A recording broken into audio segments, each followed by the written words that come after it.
안녕하세요, 여러분들. 매일 야외에서 수업을 하다가 오늘은 이 사이버 강의로 여러분들을 만나 뵙게 되었습니다. 새로운 기분이고요. 그리고 여러분들도 그러한 마음으로 오늘 강의에 임하실 줄로 알 겁니다. 오늘 첫 번째 우리가 함께 공부할 내용은 다리가 절단되었어요 라고 하는 내용이고요. 룰아웃 암푸테이션이라고 얘기를 하죠. 자, 오늘 이 강의의 목적은 연부 조직 손상과 출혈성 쇼크 환자에 대한 임상적 결정 능력과 처치에 대해서 학습을 하게 되겠습니다. 네, 먼저 출동 개요를 한번 살펴보도록 하겠습니다. 출동 개요는 H빔 공장에서 다리가 절단되었다라고 하는 신고가 들어왔습니다. 신고 시간은 7월 2일 그리고 오전 11시 4분이 되겠고요. 작업 중에 아마도 사고가 난 것으로 예측이 됩니다. 현장까지의 거리가 4분이라고 나와 있고 약 10분 소요가 됩니다. 이 4km라는 시간의 거리에 10분이 소요되었다라고 하는 것은 교통 체증이라든지 이러한 문제를 우리가 또한 추가적으로 생각해야 될 부분이 있는 것 같고요. 그리고 출동 인원은 응급구조사 2명이 출동을 했고 환자 정보는 40대 남성이 아마도 다리가 절단된 것으로 추정하고 있는 것으로 보입니다. 자, 여러분들의 이해를 돕기 위해서 H빔 공장이라고 했었죠. 이 H빔은 건물을 지을 때에 우리가 그 철골 구조물을 만들기 위해서 사용하는 철제 그 재료입니다. 여러분들 보시기에도 상당히 무겁고 이렇게 만약에 깔리면 다리가 절단될 수 있을 것이라는 예상을 할 수 있을 것 같아요. 자, 잘 봤을 것 같습니다. 그래서 출동 단계에서 구급차와 지휘센터가 이렇게 이러한 내용들로 우리가 무전을 주고받는 것을 볼 수가 있습니다. 그때 상황은 출동 중 도로는 비교적 한산했지만 타관 내 지원 출동으로 지리가 익숙하지 않아서 신고자와 통화에 의해 어렵게 현장에 도착했다라고 했습니다.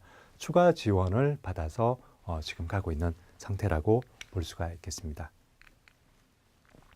현장 상황은 이렇게 기술되어 있습니다. 현장은 대량 H빔, 높게 H빔이 2m 이상 쌓여 있는 곳으로 조금 전에 우리가 본 사진과 아마도 비슷한 상황인 것 같아요. 그 환자는 바로 누운 자세로 의식이 명료한 상태였지만 불안정해 보였고 오른쪽 넓적 다리, 우리 대퇴부는 중간이 절단되었고 왼쪽 정강뼈가 개방성 골절 상태였다라고 지금 말을 하고 있습니다. 굉장히 급박하고 우리가 시각적으로 굉장히 위험해 보이는 그런 상황이라고 할 수 있겠죠. 구급대원이 묻습니다. 사고가 어떻게 발생한 거죠? 목격자 직장 동료가 쌓여있던 빔이 떨어지면서 다리가 깔렸어요 라고 설명을 해줬습니다. 1차 출동대 도착 5분 후에 또한 다른 구급차가 도착을 했고요. 네, 다음 상황을 보겠습니다. 1차 평가를 했습니다. 1차 평가 여러분들 잘 아시죠? 생명의 위험 요소가 있느냐 없느냐를 판단해서 현장에서 더 머무를 것인지 아니면 치료를 할 것인지에 대해서 판단하는 단계라고 볼 수가 있겠습니다. 1차 평가를 했더니 환자 의식 상태가 명료했네요. 그리고 기도 개방 상태 및 호흡이 적정했고 그리고 또 노동맥 측정이 안 된다라고 했습니다. 아마도 출혈로 인한 쇼크가 진행되고 있는 것으로 보입니다.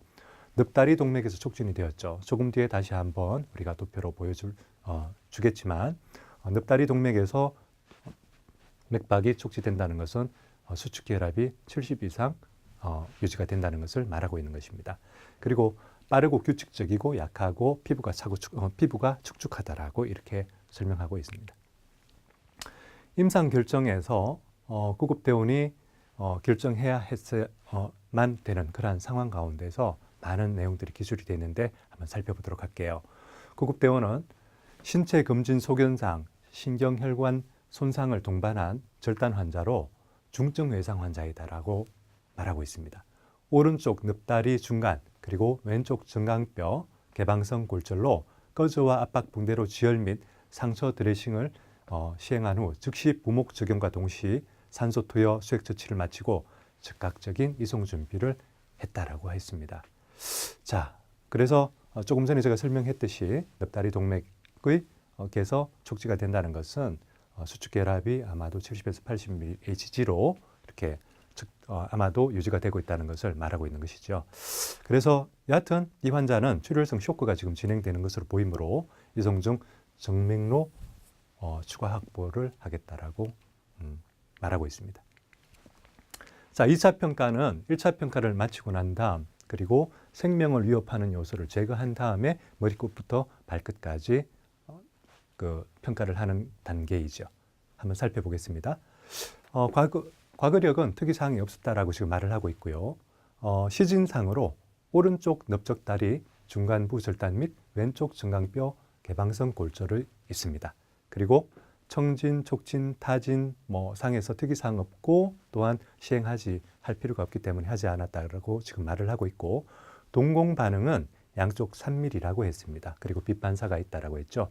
보통 일반인들이 2, 3mm를 유지하고 있고 특이사항 없는 이상은 아마도 이 상태로 유지가 될 것이라고 예측이 됩니다. 그리고 활력 징후는 11시 26분에 사고가 난 지 얼마 되지 않은 상태에서 70mHg 이상으로 추정이 되는 것으로 계속 지속이 되고 있고요. 맥박은 그 혈압에 걸맞게 120배 정도로 유지가 되고 있고 호흡은 20배, 체온 36도시, SpO2가 98%로 유지되고 있으므로 지금 산소는 적절하게 공급이 되고 있다라고 할 수가 있겠습니다. 자, 이 부분은 여러분들 계속 설명했던 부분이고요.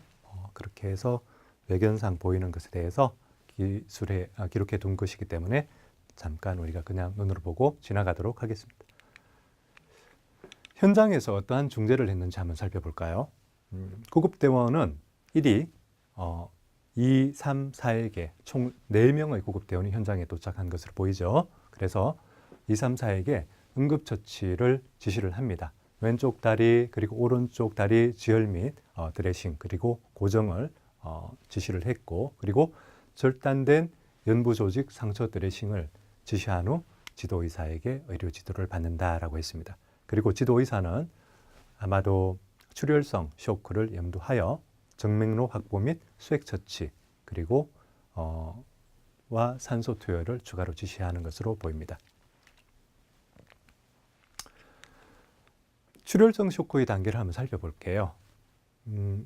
소실된 혈액량이 15% 이내 우리 인체에는 여러분들도 마찬가지이고 저도 마찬가지이고 약 5리터의 혈액이 우리 몸에서 산소 공급 그리고 영양 공급을 하고 있습니다. 그래서 5,000ml 중에서 15% 이내가 출혈이 되었다라고 하면 맥박수와 맥박수 그리고 수축기 혈압 등은 정상으로 나타나고요. 그리고 의식 상태는 약간의 불안감을 볼 수 있고 이때에는 수액 처치로 보정을 해줄 수 있다라고 지금 나타나고 있습니다. 그리고 쇼크 2기는 15%에서 30%인데 맥박수가 조금 증가할 것입니다. 그리고 체외에 따라서 수축기 혈압이 변화가 될 것이고 그리고 의식 상태는 더더욱 불안해지고 그리고 수액 투여로 보정을 해줘야 되는 그런 상황입니다. 쇼크 3기는 매우 많은 출혈이 있는 환자를 말하고 있습니다.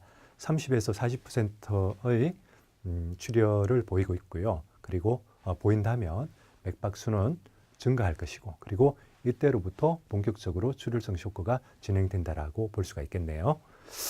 그리고 의식 상태는 불안감을 넘어서 혼미한 상태로 빠지게 되고요. 그리고 또 이때에는 응급처치가 수액만이 아니라 수혈까지도 고려해야 되는 그러한 상황으로 넘어갑니다. 그리고 쇼크 4기는 우리의 혈액 중에서 40% 이상이 출혈이 된 상태를 말하고 있는데 이때 맥박수는 오히려 증가하다가 오히려 이게 보상 기준에 의해서 증가하다가 결국에는 감소하게 되는 그러한 생명이 꺼져가는 그런 상태로 갈 수 있다라고 우리가 추정할 수 있고요. 그리고 수축기 혈압은 60mHg 미만으로 갈 수 있습니다. 즉 목동맥에서조차도 출혈이 맥박이 측정되지 않는 그런 상황이라고 할 수가 있겠죠. 그리고 의식 상태는 혼미를 넘어서 혼수 상태로 들어가고 이때도 마찬가지로 수액과 수혈을 해줘야 되는 응급처치 단계로 넘어갑니다. 자, 다음 이송 단계를 볼게요. 환자를 이제 상처 드레싱과 구급차 안의 상태, 그리고 환자를 현장에서 이제 떠나는 상태, 의료기관으로 이송하는 상태, 그 단계라고 볼 수가 있겠는데요. 환자를 상처 드레싱과 부목 고정 및 정맥류 확보에 의한 수액 공급을 마친 후 긴 척추 고정판과 주들것에 고정하여 구급차로 이동합니다. 이송 중에는 비제호흡 마스크를 이용해서 분당 15리터 산소를 공급하고 비제호흡 마스크는 의식이 있고 자발호흡이 있는 환자에게 100%의 산소를 공급해 줄 수 있는 그러한 마스크라고 볼 수가 있겠죠. 그래서 지금 비제호흡 마스크를 적용해 준 것을 볼 수가 있습니다. 그리고 혈압, 맥박, 호흡, 산소 포화도, 심전도를 지속적으로 감시하며 지역 응급의료기관으로 이송한다라고 말을 하고 있네요. 자, 이제 이송 단계에서 환자의 상태를 다시 한번 기록하고 있습니다. 함께 보겠습니다. 혈압은 늪다리 동맥이 촉진됨으로 수축기 혈압이 약 70에서 80mHg 정도라고 볼 수가 있고, 맥박 분당 120배, 그리고 호흡 분당 20배, 산소 포화도는 약간 떨어진 것 같아요. 94%로 유지되고 있습니다. 그리고 GCS 반응은 눈뜨기 반응 4점, 그리고 말하기 반응 5점, 그리고 운동 반응이 6점으로서 약 15점, 그렇게 좋은 점수는 아니지만 그렇다고 해서 완전한 중증 상태라고는 보기가 좀 힘든 상태입니다. 양호하죠. 자, 그리고 샘플 병력 여러분들께 함께 보시고 있고요. 그리고 또 그리고 OPQR-ST에서도 지금까지 계속 설명한 그 부분을 지금 기술하고 있기 때문에 그냥 함께 잠깐 보고 지나가도록 하겠습니다. 이제 병원에 도착했습니다. 병원 단계를 볼게요. 병원 도착 시에 응급실 입구에는 의료진이 대기하고 있어서 구급대원은 환자를 처치실로 이동합니다. 그리고 구급대원은 간단한 사고 경위 안내와 병원 전 현장에서 진행된 사항에 대해 간략하게 설명하고 있습니다. 그리고 의료진은 어떤 처치를 추가로 지시하는지 함께 볼게요. 외상 부위 추가 드레싱을 하며 혈액 검사, 수혈 준비, 그리고 엑스레이 검사를 신속하게 실시합니다. 그리고 추후 환자는 지역 응급의료기관에서 응급처치 후 조금 더 높은 단계인 응급의료센터로 재이송되었습니다. 이제 마지막으로 제한점을 함께 보겠습니다. 추가로 구급차의 지원을 받아서 현장에서 응급처치 시간을 10분 내로 처치 시간을 줄일 수 있었다. 추가 구급차의 지원이 없었다면 현장에서 처치가 지연될 수 있었을 것이다 라고 지금 말을 하고 있고요. 그리고 현장에서 지역 응급의료기관의 도착거리와 응급의료센터까지의 도착거리가 10km 이상 차이가 났다. 자, 이 상황은 구급대원을 굉장히 곤란하게 만드는 상황이라고 볼 수가 있겠습니다. 그래서 병원 선정에 어려움이 있었고, 그리고 경험이 부족했다라고 이제 말을 하고 있네요. 탓에 아마도 경험이 이렇게 오래되지 않은 구급대원이었던 것 같습니다. 자, 경험이 부족한 탓에 신체 절단 부위의 처치와 처리에 자신감이 부족했고 완벽한 드레싱이 부족했다라고 말을 하고 있습니다. 자, 이렇게 해서 우리가 이 교육을 오늘 마치게 되겠습니다.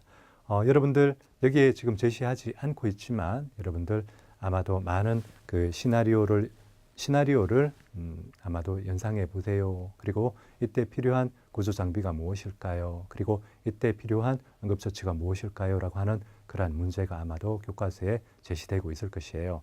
여러분들 미리 공부해 오시기 바랍니다. 감사합니다.